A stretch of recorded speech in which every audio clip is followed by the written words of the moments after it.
Did you ever rent or buy a game that you've never heard of, just because the cover looked cool or creepy? That's how I found Obscure. What looked like a B-movie teen slasher turned out to be one of the most creative co-op horror games on the PS2. It's playable and full two-player, there's permadeath, and a high school cast that actually feels kind of like a 2000s movie. It's short, it's flawed in some areas, but it's still absolutely worth playing. And today we're going to walk through exactly why. So let's set this up. Obscure is a 2004 survival horror game developed by Hydrovision Entertainment. It originally released on PS2, Xbox, and PC. And while it flew under the radar for a lot of people, what it attempted was pretty ahead of its time. You play as a group of high school students trapped overnight in their school, Leafmore High, after one of their friends goes missing. But what starts off as a typical missing person search turns into a full-blown nightmare once they figure out the school's dark secret.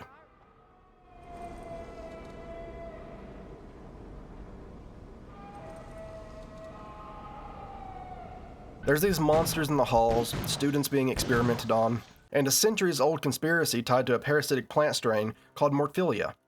And yeah, it gets pretty weird from there.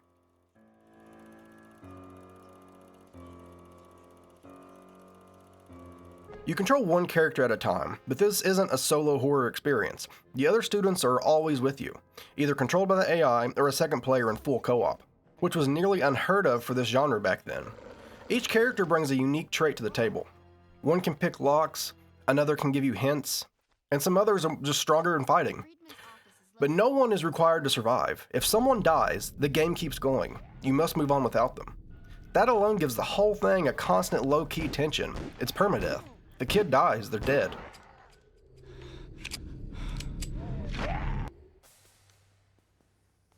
Combat plays out in real time with melee weapons and guns, and you can even tape a flashlight to your pistol. The game leans into its B-movie roots, with photosensitive creatures that burn in sunlight. It's dramatic, it's pulpy, and it knows exactly what it is.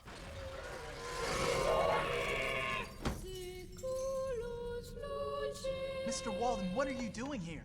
You've got to get out of here. Quick. But those things, there, what are they? So what really sets Obscure apart, even looking back at it with a modern perspective, is how many systems and concepts were mashed together, and how much of it actually worked. This wasn't just a budget survival horror game with some neat co-op gimmick. It was a genuine attempt to evolve the genre at a time when most horror games were still just following the same solo template. It took risks, and even if it stumbled sometimes, you can feel the ambition in the way everything's designed.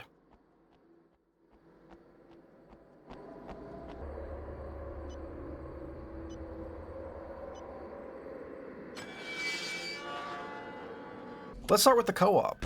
This game lets a second player jump in and play the full campaign with you from start to finish. And that alone changes how you approach nearly every situation. Instead of creeping through hallways alone, you're now planning routes, calling out threats, and reacting together when something goes sideways. If one of you dies, it's permanent. You have to switch to a different character or reload your save. If you waste resources, you both suffer. It transforms horror into something more communal.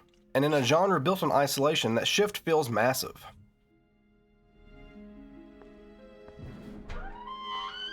Even in single player, that group dynamic still matters thanks to the character swap system. You're never locked into one protagonist. Each student has a specialty, like lockpicking, puzzle hints. But the game doesn't force you as any specific character. That freedom gives you room to experiment, and also puts more weight on your decisions. If someone dies, they're gone for the rest of the game unless you reload your save. So you just keep going with whoever's left. It doesn't just feel like a game over, it feels like damage you have to carry. And that kind of tension builds quietly in the background until you realize that you're holding your breath before every fight.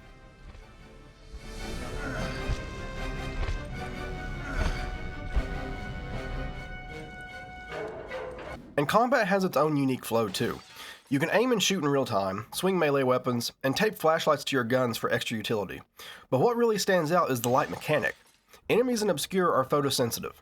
They react violently to bright light. Before you can really hurt them, you need to weaken them with your flashlight beam first.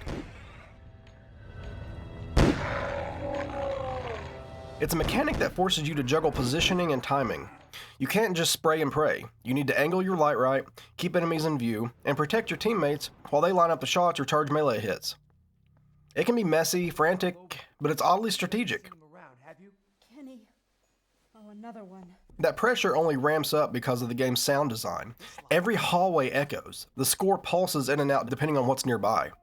And sometimes it drops out completely, just long enough to make you start questioning if you actually heard something or if you're just paranoid. There's ambient groans, distorted whispers, footsteps out in the hallways or in the upstairs. It all contributes to a slow burn unease. And it's not trying to jump scare you every 5 minutes. It wants to keep you nervous.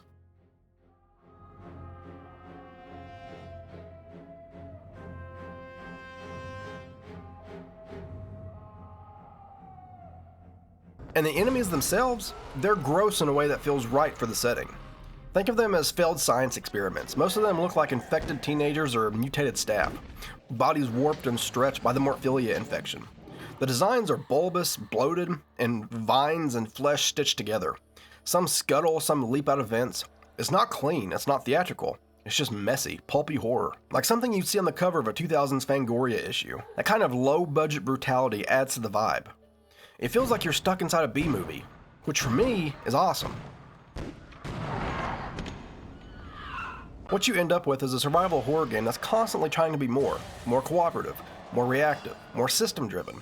Obscure doesn't nail everything it goes for, but it hits enough of it to feel special, and way more forward-thinking than most of the horror games that came out around that same time.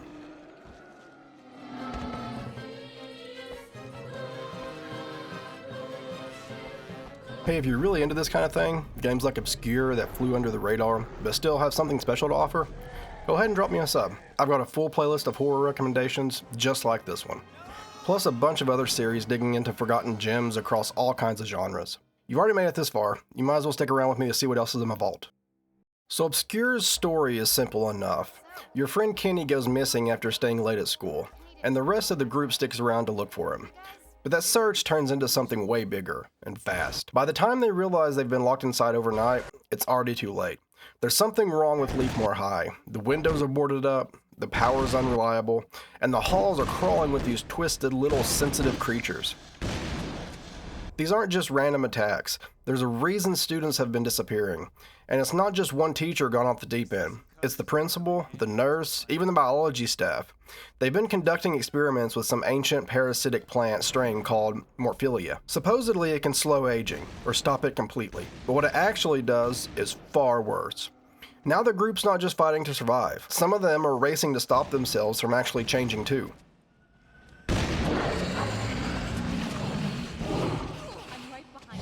Every corner of the school holds new threats, new pieces of the mystery, and even your own team isn't guaranteed to make it out. It's the kind of horror story where things keep getting worse right up to the final minutes, and somehow, it still manages to take one step further. Yeah, he said you would help us. Go right now and see the janitor. He'll let you out. I'll tell him you're coming. So I really don't think Obscure ever got the spotlight it deserved. It launched in the shadow of Resident Evil and Silent Hill, two giants that were already well established by 2004. And while it brought some fresh ideas to the table, like full co-op play, character permadeath, and item combining, it just didn't have the reach or budget to break through. Reviews were split down the middle. Some praised its ambition and B-movie charm, while others knocked the voice acting, controls, or visuals as too janky. It was the kind of game that had a ton of heart, but not a ton of polish. Still, it built quite a following, especially among horror fans who played it with their friend. That support did lead to a sequel, Obscure: The Aftermath, which we may cover eventually here. But it followed up on the story with returning characters and a more college horror vibe. But again, it didn't sell well. Hydravision, the studio behind it, kept trying to find their lane, but their later games didn't catch on either. They eventually shut down, and the Obscure name was sold off. Ironically, it came back in 2013 for a game that had nothing to do with the originals, a side-scrolling brawler that confused longtime fans, and it flopped pretty hard. So in the end, Obscure became one of those horror relics, something bold, interesting, and kind of forgotten. But it stuck with the people who played it, because even if it didn't have the legacy of Silent Hill or Resident Evil, it still carved out its own weird little space in the genre.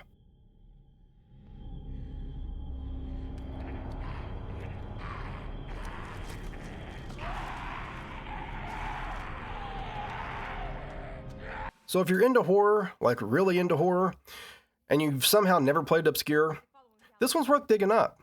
It's rough around the edges. A lot of PS2 horror games were rough around the edges around this time, but it's also one of the only games from this era that fully commits to being almost a teen slasher and a survival horror experience at the same time. It's campy, weird, and sometimes feels like you're trapped in an early 2000s horror DVD. but in the best possible way. The creature designs are awesome.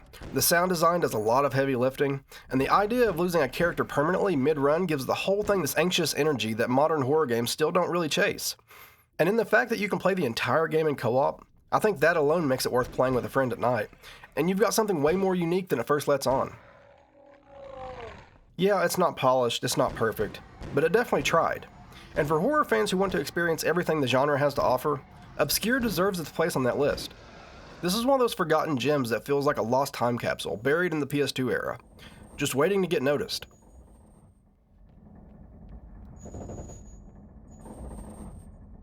So if you made it this far with me, thank you so much for sticking around to the end. I really appreciate it. Obscure might not be the most polished horror game out there, but there's something about it that sticks with you.